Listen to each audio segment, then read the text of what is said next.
কক্সবাজারের কুতুবদিয়া চ্যানেল থেকে 23 নাবিককে নিয়ে চট্টগ্রামের উদ্দেশ্যে আসছে লাইটারেজ জাহাজ এমভি জাহাজমণি। সকালে কুতুবদিয়া থেকে নাবিকদের নিয়ে জাহাজটি রওনা দেয়। বিকেল 4টা নাগাদ জাহাজটি চট্টগ্রামে পৌঁছার কথা রয়েছে। এর মধ্যে চট্টগ্রাম বন্দরে আসতে শুরু করেছেন নাবিকদের স্বজনরা। নাবিকদের বরণে নানা প্রস্তুতি নিয়েছে জাহাজ মালিক ও স্বজনরা। এর আগে সোমবার সন্ধ্যায় কক্সবাজারের কুতুবদিয়ায় বঙ্গোপসাগরে নোঙর করে জাহাজ এমভি আবদুল্লাহ। সোমালিয়ান জলদস্যুদের কবল থেকে মুক্তি পেয়ে এমভি আবদুল্লাহ সংযুক্ত আরব আমিরাত থেকে আমদানি করা 56,000 টন চুনাপাথর নিয়ে দেশে আসে। এর আগে মুক্তিপণে টাকা পৌঁছানোর পর গত 13 এপ্রিল মুক্তি পায় এমভি আবদুল্লাহ ও 23 নাবিক।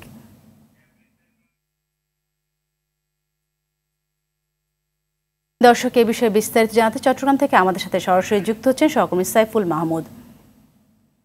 সাইফুল, নাবিকরা পৌঁছানোর পর কি আনুষ্ঠানিকতা থাকছে, আর এত প্রতীক্ষার পর অবশেষে নাবিকরা যখন পৌঁছালো তো তাদের বরণে কি প্রস্তুতি দেখতে পাচ্ছেন?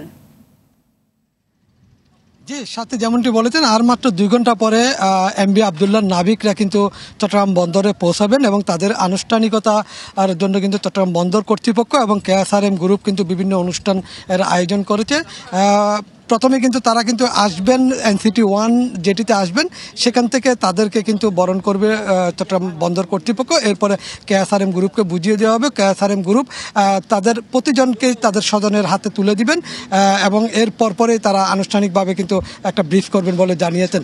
তবে যেহেতু গতকাল যেটি কুতুবদিয়া বন্দরে পৌঁছেছে, সেখান থেকে এমভি জাহাজমণি 3 নামে একটি জাহাজ তাদের 23 নাবিককে নিয়ে আসবেন এবং যেই 23 নাবিক চট্টগ্রাম বন্দরে পৌঁছাবেন কিছুক্ষণের মধ্যে, তাদের পরিবর্তে গতকাল বিকাল 5টার সময় আরও 23 জন নাবিক কিন্তু উক্ত শিপে গিয়েছেন, যারা পরবর্তীতে ওই শিপ নিয়ন্ত্রণ করবেন।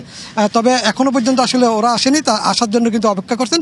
তবে নাবিকের স্বজনরা কিন্তু চট্টগ্রাম বন্দরের জেটিতে অপেক্ষা করছেন কবে নাগাদ আসলে তারা আসবেন, সেই অপেক্ষার প্রহর গুনতেন সবাই। এরপর ধন্যবাদ আপনাকে।